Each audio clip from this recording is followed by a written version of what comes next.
عزیز ساتھیوں، اعتکاف کی تین قسمیں ہیں۔ ایک اعتکاف سنت ہوتا ہے، ایک نفل ہے اور ایک واجب ہے۔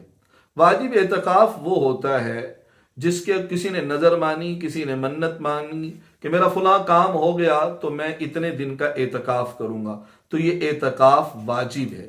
اور ظاہر ہے، اور یہ یاد رکھ لیں، اعتکاف واجب ہو یا مسنون ہو، اس کے لیے روزہ ضروری ہے، روزہ رکھنا پڑے گا۔ دوسرے نمبر پر مسنون اعتکاف ہے۔ رمضان المبارک کی 20 تاریخ کو یعنی 20ویں روزے کو عصر کے بعد مغرب سے پہلے پہلے مسجد کے اندر آ جانا اور مغرب سے پہلے اعتکاف کی نیت سے 10 دن کا اعتکاف کر لینا، یہ مسنون اعتکاف ہے۔ اور نفلی اعتکاف تھوڑی دیر کے لیے بھی ہو سکتا ہے، آپ مسجد گئے اور اعتکاف کی نیت کر لی تو آپ کا اعتکاف ہو جائے گا۔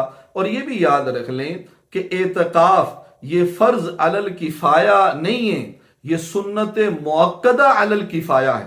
بعض لوگ اس کو فرض علی الکفایہ کہہ دیتے ہیں، نہیں، یہ سنت مؤکدہ علی الکفایہ ہے۔ پورے محلے میں سے اگر ایک آدمی بھی اعتکاف کے اندر بیٹھ جائے گا تو یہ سب کی طرف سے ادا ہو جائے گا، اور اگر کوئی بھی نہیں بیٹھے گا تو پورا محلہ گناہگار ہوگا۔ اسی لیے ہمیں کوشش کرنی چاہیے کہ ہم زیادہ سے زیادہ ساتھیوں کو اعتکاف میں بیٹھائیں۔ اللہ ہم سب کو عمل کی سعادت نصیب فرما دے۔